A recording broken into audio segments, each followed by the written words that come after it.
Նպաստավոր տարբերակը միայն մի եղանակով կարելի էր իրականացնել։ Ռուսական ճնշմամբ։ Առաջինը պետք է հայկական կողմը մերժեր Մինսկի խմբի առաջարկները,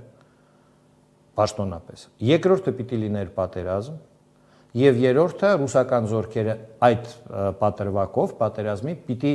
մտնեին Արցախ առանց Ֆրանսիայի, ԱՄՆ-ի եւ ԵԱՀԿ-ի համաձայնության։ Ինչը եղավ 20 թվականին։ Ինչը եղավ 20 թվականին։ Այստեղ դուք գալիս եք բացահայտման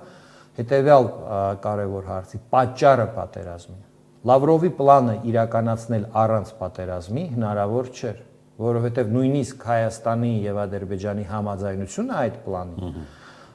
ենթադրում էր նաեւ համաձայնություն ԱՄՆ-ի, Ֆրանսիայի, եւ իրենք պիտի համաձայնություն տային ռուսական զորքերի տեղակայման։ Իհարկե, որը չէին տա։ Իհարկե, ոչ Վաշինգտոն։ Իհարկե ոչ։ Այսինքն դրա համար պատերազմը դառնում էր անհրաժեշտություն, որպեսզի պատերազմը լինի պատրվակ առանց Ֆրանսիայի եւ ԱՄՆ-ի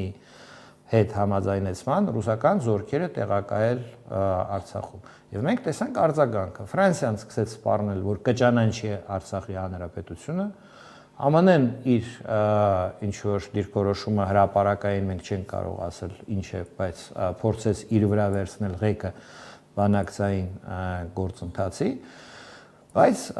այս դասավորության մեջ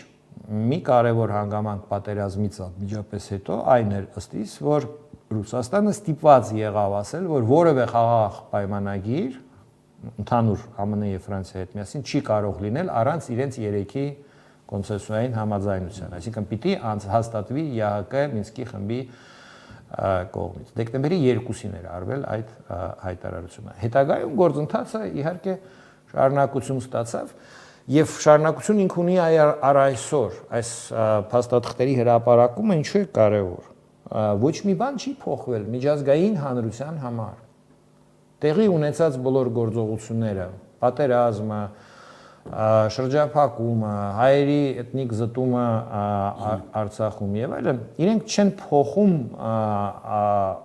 Արցախի կարգավիճակի հարցի էությունը, բովանդակությունը եւ խնդիրը չեն հանում օրակարգից։ Այդ խնդիրը շարունակում է մնալ։